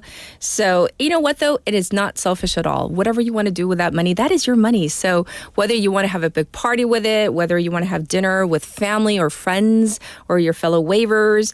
And then I love the fact that Umberto, he said, last week we were talking about pets. I just found out that my cat likes bubbles. 고양이가 버블을 좋아한대요. So I am now at the store getting him a bubble machine. That is not selfish. That is so incredibly sweet. So now that you have mentioned that, I don't know if my cats like bubbles. I'm going to go try that out. I need to go buy, I don't know about a bubble machine, but at least one of those little, bubble makers and see if my little ones, if they like that. So I'm going to test that out. Thanks for giving me the great idea. All right, now we're going to get to our special interview, and I'll be back in just a moment.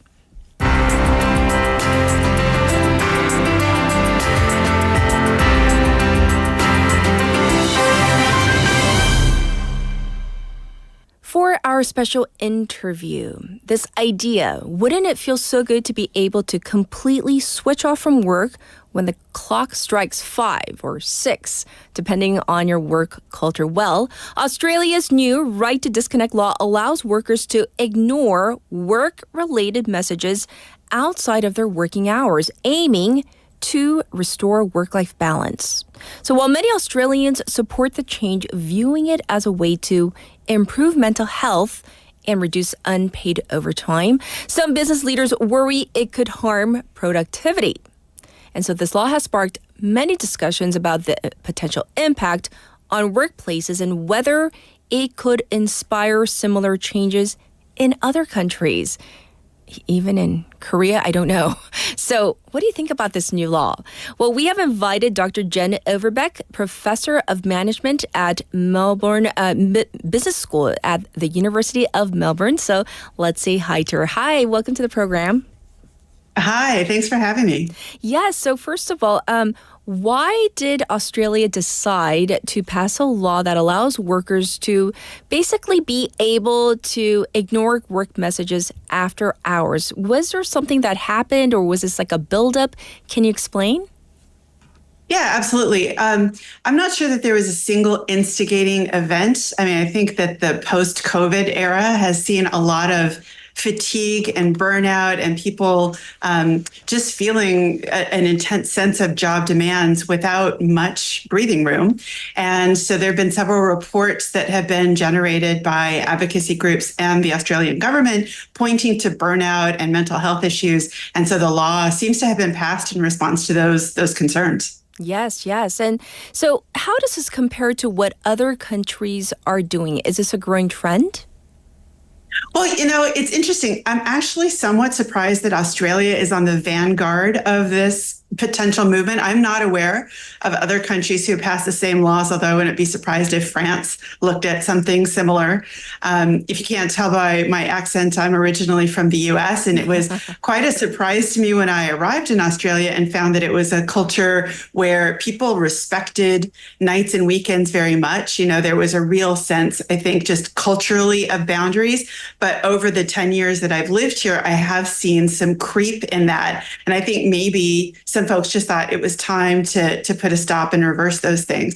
Mm-hmm. But it is the kind of thing that could be exported. It's I think quite worldwide that in recent years, given economic pressures, labor pressures, and again, post-COVID, that people are feeling this sense of burnout and they're feeling this sense of fatigue. So it's I think probably we're the canary in the coal mine. And if it works out well here, then other countries might look at what they can learn from it.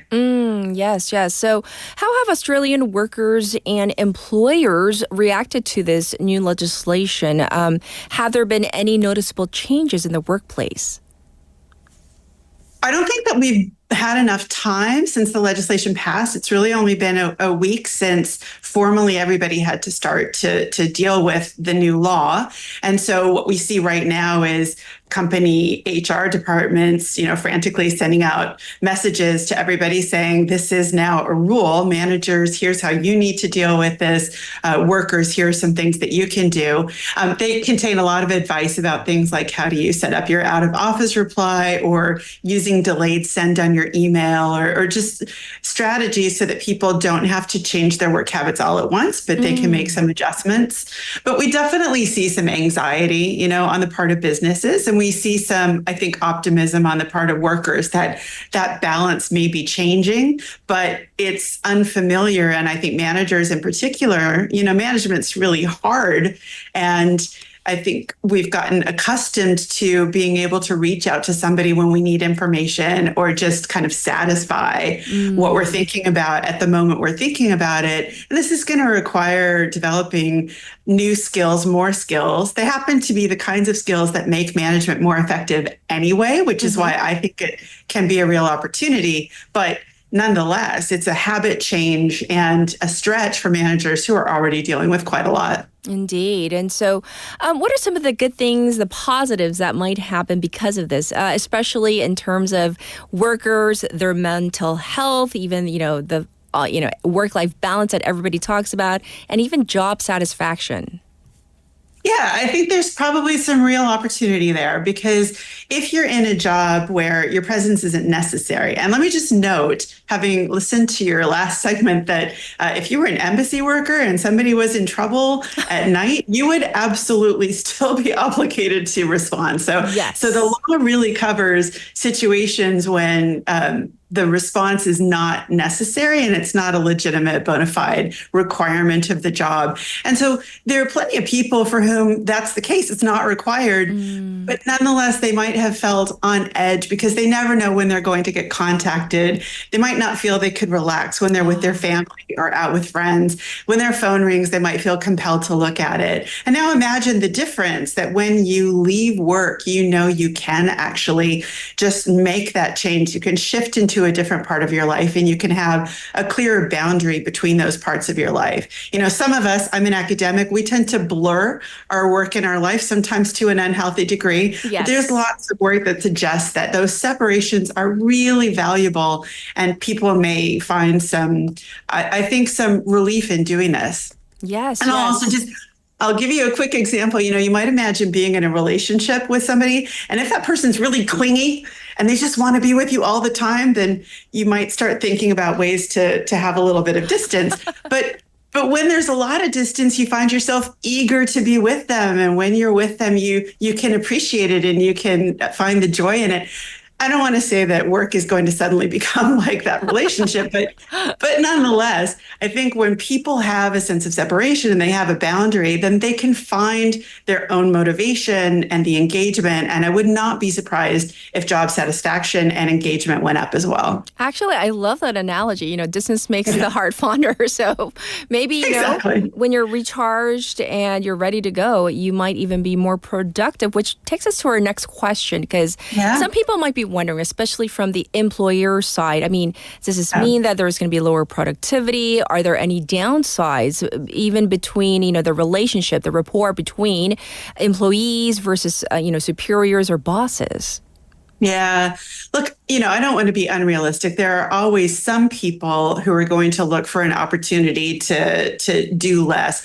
But I think that's just a vast minority of workers, and that most people want to do a good job. They want to feel good about the job that they do, and they just don't want that job to take over their lives, So while it's possible that there will be a little bit of a difficult period while everybody adjusts to how do we do the work? What kinds of systems do we set up to facilitate communication? How do managers learn to motivate employees and to get better performance when they can't be looking over their shoulders all the time or in contact with them all the time? That's going to take a little time to learn. We might have a slight step backward before we move forward, but I don't anticipate that being anything significant. I know there's anxiety. I know there's concern, but I think if you I actually look at my personal experience coming to Australia from the US. It was a hard adjustment. I was used to being able to pick up the phone or get on email right at any hour of day and night, and somebody would answer me. And at first, I didn't quite know how to get done everything I needed to get done without those immediate answers. But then I learned how to build systems for self-reliance, how to communicate better with people in advance, how to plan my work. And it turned out not to be much drama at all. So that's what I'm hoping for the Australian business community. Yes. So do you think that this new law, that people are actually really enacting it, that it's going to become this actual culture in Australia, or do you think it was kind of just for the books? Well, interestingly, like I said, I think it was the culture in Australia already. I think that historically, there's been a real respect for people's personal time. But we've seen increasing globalization. There's increasing international business where, companies have offices all around the world. So people are working at different times. And again, just the press of the amount of work and what everybody has to deal with. And so we tend to outsource it to each other.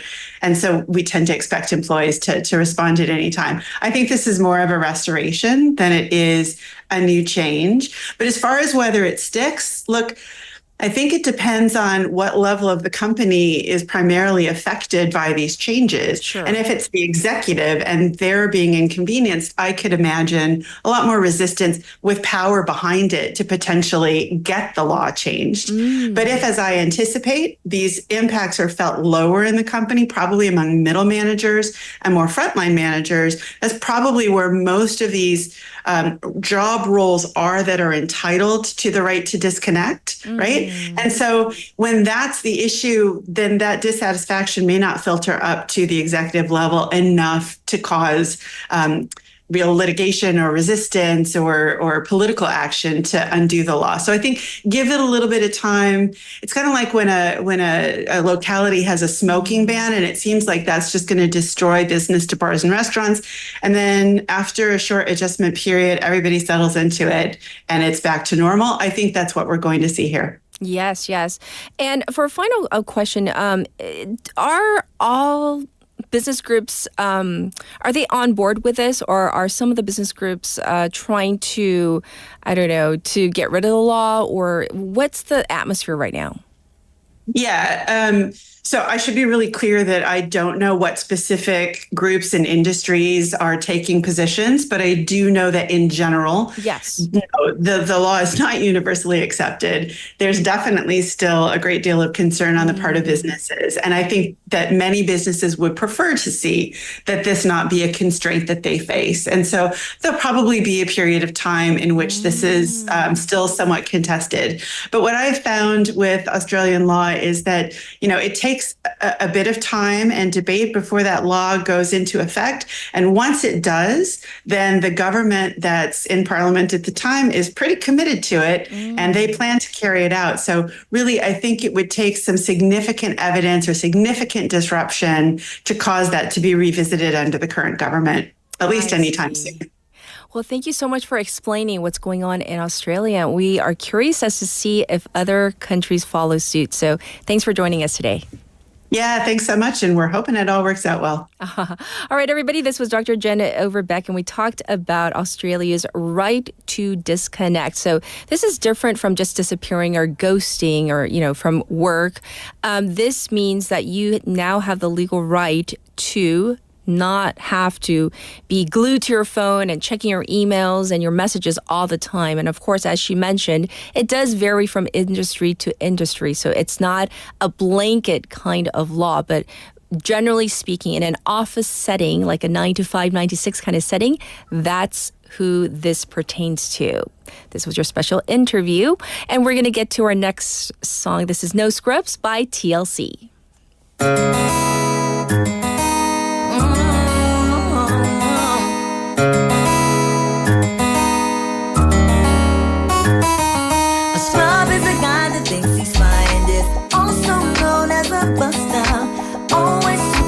What he wants and just sits on his so no, I don't want your number, no, I don't wanna give you mine, and no, I don't wanna meet you nowhere, no, don't want none of your time, and no, I don't want no scrub. A scrub is the guy that can't get no love from me, hanging out the passenger side of his best friend's ride, trying to holler at me. I don't want no scrub. A scrub is the guy that can't get no love from me, hanging out the passenger side of his best friend's ride, trying to holler at me. He's checking me, but his game is kinda weak, and I know that he cannot approach me, cause I'm looking like class and he's looking like trash. Can't get with a deadbeat. So no, I don't want your number, no, I don't wanna give you mine, and no, I don't wanna meet you nowhere, no, don't want none of your time. I don't want no scrub. A scrub is a guy that can't get no love from me, hanging out the passenger side of his best friend's ride, trying to holler at me. I don't want no scrub. A scrub is a guy that can't get no love from me, hanging out the passenger side of his best friend's ride, trying to holler at me. You don't have a car and you're walking. Oh yes, son, I'm talking to you. If you live at home with your mama. Oh yes, son, I'm talking to you. You have a shorty that you don't show love. Oh yes, son, I'm talking to you. Wanna get with me with no money? Oh no, I don't want no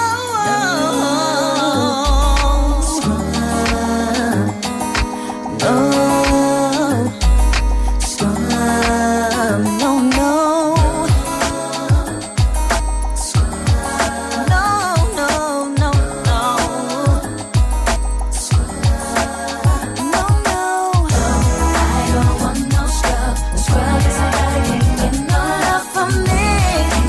Passenger side of his best friend's ride, trying to holler at me. I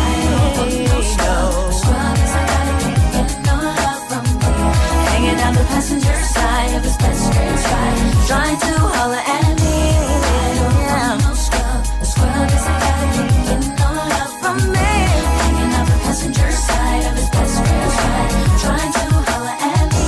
I don't want no scrub. A scrub is a guy that can't get no love from me, hanging out the passenger side of his best friend's ride, trying to holler at me. I don't want no scrub. A scrub is a guy that can't get no love from me, hanging out the passenger side of his best friend's ride, trying to holler at me.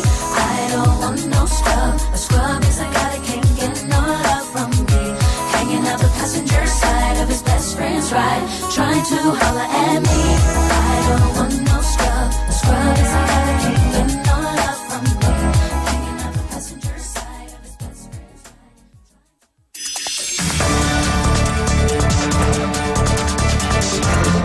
Get your local up-to-date news from Korea and abroad right here on Morning Wave in Busan with Catherine. Stay tuned.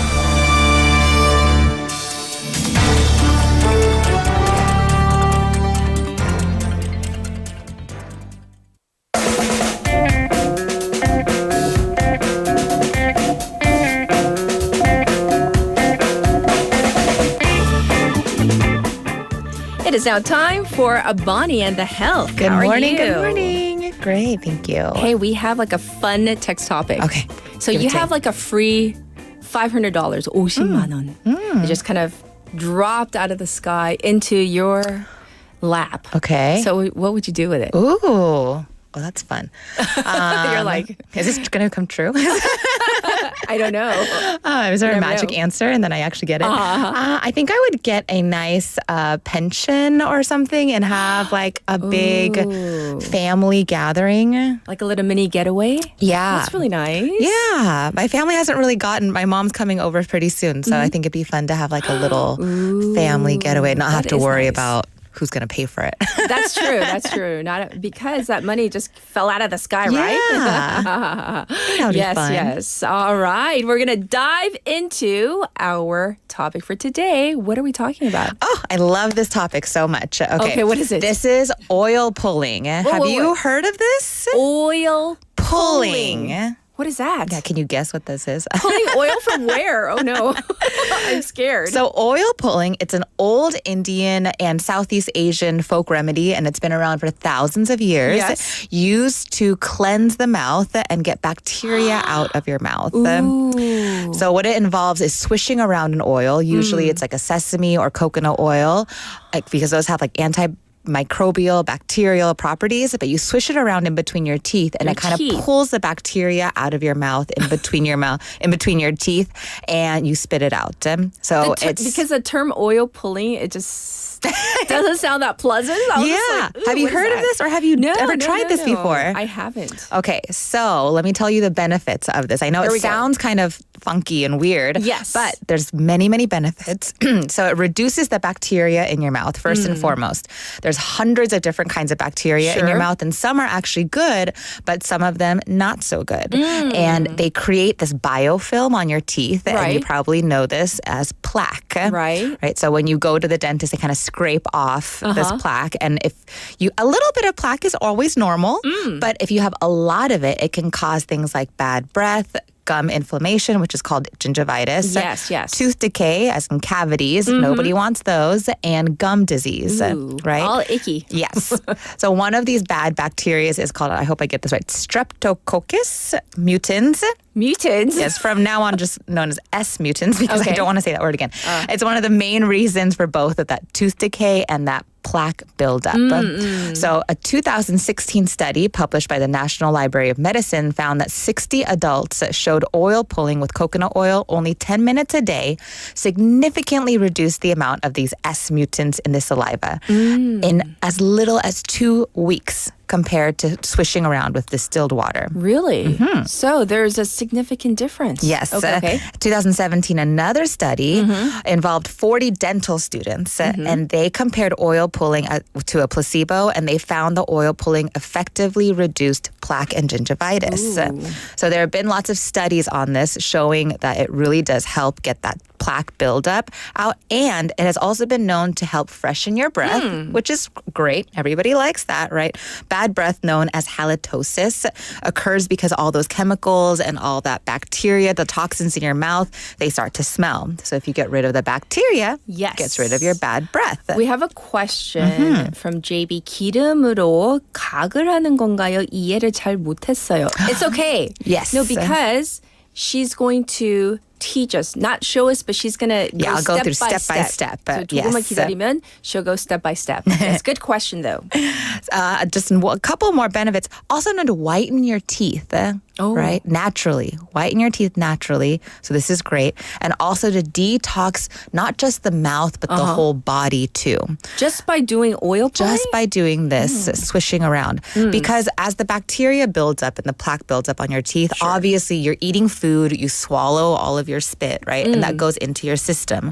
So it's been known that if you have more plaque buildup in your mouth, it correlates directly to your heart health. So people that have a lot of plaque buildup actually have a higher risk of coronary disease and chance of getting heart attack. Oh, really? Also been found correlation to diabetes as well. So this is published by the National Institute of Health. So it's not just your mouth health, actually has a direct effect on your whole body well-being, optimal health as well. So this should be noted before I go into the process of it. Oil pulling has not been backed by the ADA, which is the American Dental Association. Okay. So while I was researching all of this, it always says like dentists do not recommend this because it has not been scientifically backed because there haven't been enough scientific studies on it. So I've talked to a couple different dentists, and some that are more like holistic, they might say, yes, I have a lot of patients, I have a lot of success with this, but we as dentists cannot tell you to do this because we don't have enough scientific studies to back it up. And so, by the way, we're not telling you to do it. We're telling you that there is something called oil pulling. Yes. So you need to do your own research, yes. right? So I'm going off of, there's tons of internet sources that you can look up that have the benefits with this, and I myself have done this. But just so the dentists themselves, they cannot be like, yes, go ahead, do this. It will improve your mouth health or reduce the plaque buildup. If you want the ADA or any type of medical or dental official backing, there's a process. Yes, and many different tests have to go through. Okay. But so just so you know, do your own research. You can ask your own dentist. I have multiple dentist friends. Some of them say, yes, this is amazing. I have great results with it. Others don't really know enough about it. Here we go. But I will tell you how you do this if you want to. Let's go slowly because our listeners are so fascinated by this. Because they're like, is it sesame oil? What kind of oil? What is this oil? The people are fascinated. You can actually use, I've heard olive oil too, but some of the reasons why you choose a specific oil might be to your liking of which taste you like better. Because if you're obviously doing this, it's a process, maybe 15, 20 minutes. So if you don't like the taste of it, obviously you're not going to want to do it. You got to do this for 15 to 20 minutes? Yeah. So we'll it does depend, what oil you use. Which taste you like, but the most common is coconut and sesame oil. I have heard of people doing it with olive oil or a different kind of seed oil. Okay. But you want to put about a tablespoon of this oil into your mouth. So with a spoon, if it's coconut oil, it probably will be solid. So you kind of want to chew on it. And then once it's liquid in your mouth, you swish it around. Now, you don't want to be too powerful with this because your jaw will get tired. Because like I said, you will be doing it for about 15 minutes. Okay. So you just lightly, so you can kind of feel the oil going in between your teeth. You want to get the top and bottom. So you're just swishing it around. And like I said, 15, 20 minutes to get the maximum benefits with this. Okay. And then very important, you do not want to swallow this. You want to spit this out because it's all this bacteria, all the gross toxins in your mouth. You do not want to swallow this. You must spit it out. 삼키면 안 돼요. 절대 안 돼요. Yes. So then you want to spit it out, but spit it out in the trash or some sort of container because if you spit it out into your sink, it will clog your pipes because oil will harden if it's not heated up. Yes. So it will clog your pipes. So maybe just in the trash can or keep a separate container that you're going to throw out later. So spit it out there. And then after you do this, then you want to rinse out or brush your teeth. So I usually do this in the morning. First things first, because in the morning, there's a lot of bacteria that is built up overnight. Sure. So usually you brush your teeth. But before you brush your teeth, if you do the oil pulling, then you spit it out, then brush your teeth on an empty stomach before you've eaten anything. Then if you want to go the extra step, you can also tongue scrape. I don't know if people have done this, but it's like a metal hook thing that you can scrape your tongue with. Yes. And after this, your mouth will feel very, very clean, very, very fresh. Yes. A lot of people recommend doing this for about 2 weeks straight. And then after that, you can go maybe 2 to 3 times a week. Right. But I myself, like I said, have done this, and this is the one thing, a little background. I was blessed with very poor tooth enamel. When I was young, every time I would go to the dentist, I would have a cavity. Really? Multiple cavities. Every time. So this is why I hated going to the dentist, because every time I went, I would have a cavity. Later on in life, I learned that this is actually hereditary. If your parents have very genetics, poor tooth enamel, if they have thin tooth enamel, you will get this as well. So both of my parents had, unfortunately, very bad tooth enamel, I guess, and so I got that gene. So I hated going to the dentist and would go years in my adult life, years not going, because I would not want to get that news of having to get a cavity drilled. In Korea, when I first moved here, I put it off going to the dentist, of course. And before I had my first dentist appointment, I did oil pulling for about 2 weeks straight because I was nervous. And I was like, anything to not get that drilling done. I went to the dentist. It was my first time not having a cavity or a bad, dentist visit? Bad dentist visit. They actually told me, they actually told me, oh, your teeth look great for not being to the dentist for this long. And you don't have to come back for another year. So it works for you. This is my own personal experience with it. And I have friends that I have recommended this to, and they have also had the same result of just feeling also very fresh in your breath. The reduction of that film on your teeth. Sure. So from friends too, great experiences. So if you want to try this at home, like I said, in the morning is the best. Swish it around for at least 15 minutes. And it sounds like a long time, but find something to do while you're doing this. So maybe do the dishes, or maybe start cooking breakfast or making coffee. A lot of people like to do this in the shower. So while you're showering, you can just do it and then have a different container. Yeah. So it makes the time go by a little faster. So don't just stand there in front of the mirror. It will feel like a very long time if you just stand there oil pulling, but find something else to do, 15, 20 minutes, and your mouth will feel the difference. This one I think is doable, assuming that you're healthy, you don't have any, anything going on, in your mouth. I could definitely get on board with this one. Yeah. It's doable. And a lot of people have said also it can actually help with cavities, decrease, I don't know how it works this way, but it can actually help. If you have cavities, it can diminish them somehow. Okay, well, to all the waivers, it's up to you to do more research to see if you want to try it. But thank you for bringing this to our listeners. Oil pulling. If you just look up oil pulling, you'll find a lot of research on it. All right. Thank you, Bonnie. This was welcome. The Health. It's time to wrap things up for this Tuesday morning. It's been a fun one with all you waivers out there talking about a variety of topics, and many people saying that they want to try this. So I'm going to try it too. Well, here is Twinkle Twinkle by Peter Elias. So have a good one, everybody. Bye-bye. We drive with the same song on replay. I sang loud as we head home in the rain, and so do you. We walk into your front door, we dance on the kitchen floor. Oh, I wish that night would never end.